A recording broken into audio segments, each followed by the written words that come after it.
Hey everyone, Zia here and welcome back to the channel. I have some absolutely insane and important updates for you today, okay? Let's jump right into it. Hold on, you will not believe the political earthquake that just hit India. A surprise resignation, a swift election, and a new vice president emerges from the shadows. Who is CP Radhakrishnan, and what's the real story behind this rapid ascent? Okay, get this, it's absolutely mind-blowing. On September 9th, India elected its 15th vice president, CP Radhakrishnan. But here's the wild part. This election was triggered by a sudden resignation on July 21st, creating a lightning-fast race. And look at this on screen, VP post, sudden vacancy. So who is this man? CP Radhakrishnan, a name now echoing across the nation. He secured 452 votes against his opponent. The data tells a very different story. But the deeper dive reveals something crucial. He's been deeply rooted in the Rashtriya Swayamsevak Sangh since age 16, long before the BJP even formed. And here, RSS roots, since age 16, is your proof. This isn't just a political win, it's a strategic masterstroke. Radhakrishnan, a two-time MP, even addressed the UN General Assembly. He led a 93-day Rath Yatra for national unity. And here's the kicker. He belongs to the OBC Gounder caste, a move analysts say solidifies the party's inclusive narrative. As the overlay highlights, OBC strategy, inclusive Hindutva. From state executive member of Janasang in 1974 to governor of Maharashtra, Radhakrishnan's journey is epic. This election isn't just about a new VP, it's about a clear political message.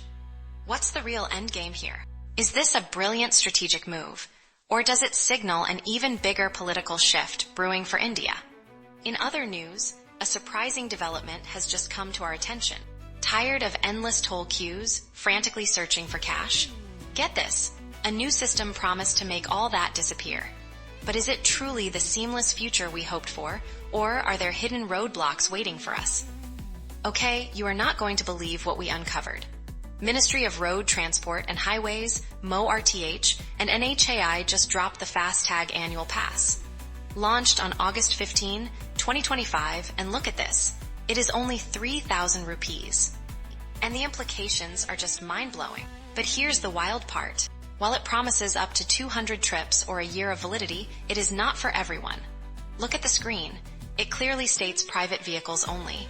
Commercial vehicles like trucks and taxis, absolutely excluded. And if your vehicle is not verified through VAHAN, you are out. So how do you get in on this action? The process is online through the Rajmarg Yatra app or NHAI website. Look, you will need your RC, ID proof, and address proof. But wait, there is more. You get 200 trips or 1 year, whichever comes first. Exceed that, and it reverts to pay-per use, and there is no auto-renewal. You heard that right. This pass promises seamless travel and less congestion, but with its strict rules and limitations, it definitely has people talking. Is this the future of highway travel, or just another layer of complexity? What is your take on this new system? Alright, moving on to our next story. Imagine a multi-billion-dollar, made-in-USA project, a symbol of American ambition, suddenly grinding to a halt. Hundreds of workers detained, production pushed back years. What on earth just happened at the Hyundai plant in Georgia, and how could it cripple a national dream? Okay, Zo News fam, you are not going to believe what we uncovered. Law enforcement descended on the Hyundai LG battery facility in Georgia, and look at this text. 475 detained, operations DELAYED. They took hundreds into custody, pushing back the entire project to 2026. And the numbers are just staggering. Here's the wild part. This raid directly undermines Trump's own Made in USA vision. His administration wants foreign investment, and our screen shows his exact words. Legally bring your talent. But then, immigration enforcement hits these critical projects hard. It's a total paradox. But hold on, because it gets crazier. The core issue, our broken U.S. work visa system. This text highlights it perfectly. H-1B limit, 85,000. Korea. South Korean companies investing billions struggle to get essential engineers in. They are even resorting to risky business visas or ESDA, which are explicitly not for work. And this is what nobody is telling you. This entire situation is creating massive anxiety for South Korean investors like Samsung and SK On. Analysts are saying mass production is virtually impossible without these specialists. So, is the Made in USA dream actually being sabotaged by its own internal conflicts? Okay, from the world of politics to the world of entertainment. Zo Crew, can you believe this? Flames engulfing cityscapes, a nation in crisis, 19 lives tragically lost. What's truly happening behind the headlines in Nepal, and why is the world just now tuning in? It's an absolute powder keg, Zo Crew, and when you see this, you understand the gravity. Prime Minister Modi himself stepped in, appealing for peace. The overlay confirms it right here. PM's urgent plea, stability first. But here's the wild part. The protests escalated to an unthinkable level. Look at this scene of pure chaos. Protesters didn't just rally, they took action. Our on-screen text shows it all. PM only forced out amid arson. And then the tragedy deepened. You honestly can't make this stuff up. A former prime minister's wife, trapped, fatally injured in her own home. The text spells out the heartbreak for all to see. Ex-PM's wife dies in fire. The sheer devastation is clear.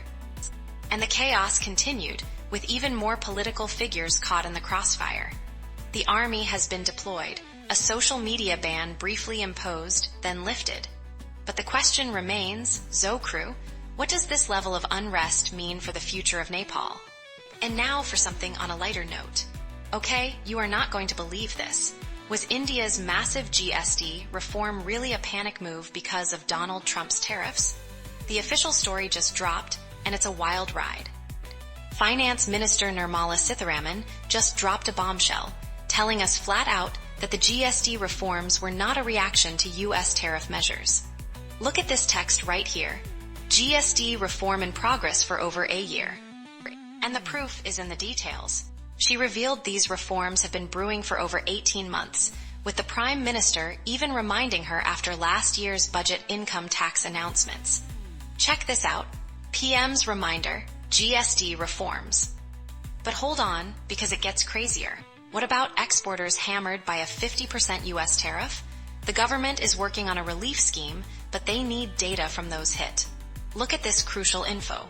50% U.S. tariff impact. We need your data. And what about FDI? Trump wants manufacturing in the U.S., but India says doors open, seeking investments from everywhere. Is this strategic brilliance, or are bigger shifts coming? What's the real endgame here? Okay, up next. You guys are not going to believe this. Benetton is known for its vibrant colors, but right now, things are looking incredibly complex. What's the real story unfolding behind the scenes at Benetton India? Okay, you are not going to believe what we uncovered. Benetton India's CEO, Ramprasad Sridharan, is on his way out. Their marketing head, Kaveri Nag, gone. Commercial director, Nikhil Upadhyay, also departed. Look at this overlay, it's right there. Top EXITS confirmed, Sridharan Nag Upadhyay. You honestly can't make this stuff up. But here's the wild part.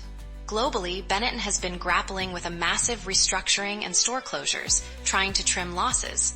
Yet, here in India, even with revenue dipping, their profits skyrocketed almost tenfold.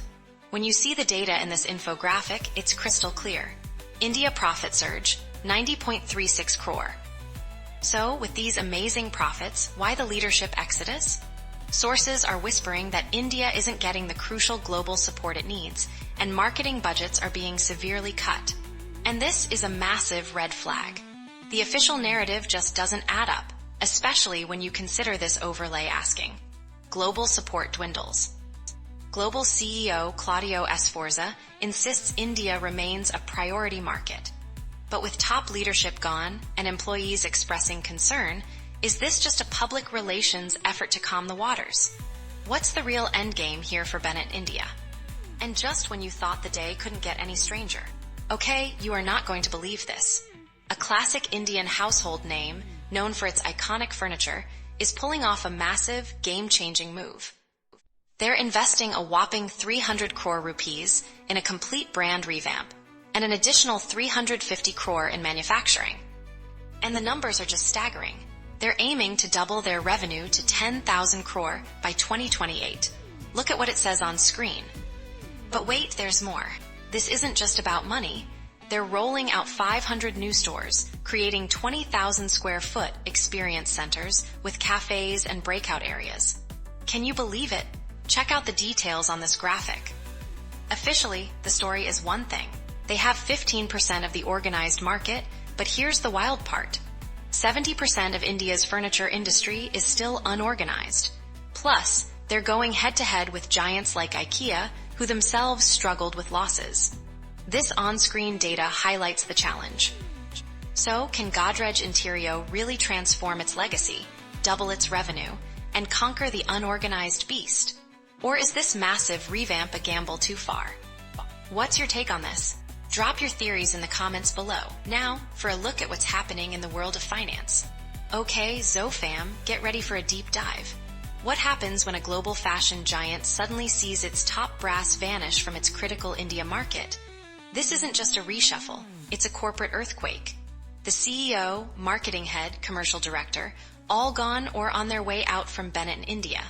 But why the mass exodus? Look at this chart, ZoFam. The names are clear. Ramprasad Sridharan, the CEO, making his exit. Kaveri Nag, head of marketing, already gone. And Nikhil Upadhyay, commercial director, left in March. This isn't a few isolated incidents. It's a pattern, and the text on screen lays it out for you. Top EXITS, CEO, marketing, commercial director. This all follows a massive 2024 global restructuring plan by Bennett. But here's the wild part. Officially, Benetton India's revenue dipped over 6% in FY24. But when you look closely, profits surged almost tenfold. How? Massive cost reductions, especially in materials and purchases. The text on screen asks the crucial question. Revenue down, profit up, the mystery. Insiders say the India business just isn't getting the global support it used to. Now the global CEO, Claudio Sforza, is in India, reiterating their strong commitment. But hold on, ZoFam. Employees are concerned about future investments and the global moves. Plus, marketing budgets are getting cut when huge investment is needed. Look at the text overlay. Is India still a priority market for Benetton? The public reaction has been fierce, demanding answers in this hyper-competitive market. This isn't just a Benetton story. It's a snapshot of the entire fashion retail battleground in India. With new players, shifting consumer habits, and intense competition, everyone's scrambling to adapt. So what's the real story here? Is Benetton adapting or struggling to keep up? Drop your theories in the comments below, ZoFam. Let's solve this puzzle together. Alright, that's all for today. Don't forget to hit that button. It really helps the channel out. Thanks for watching, and I will see you in the next Zo News.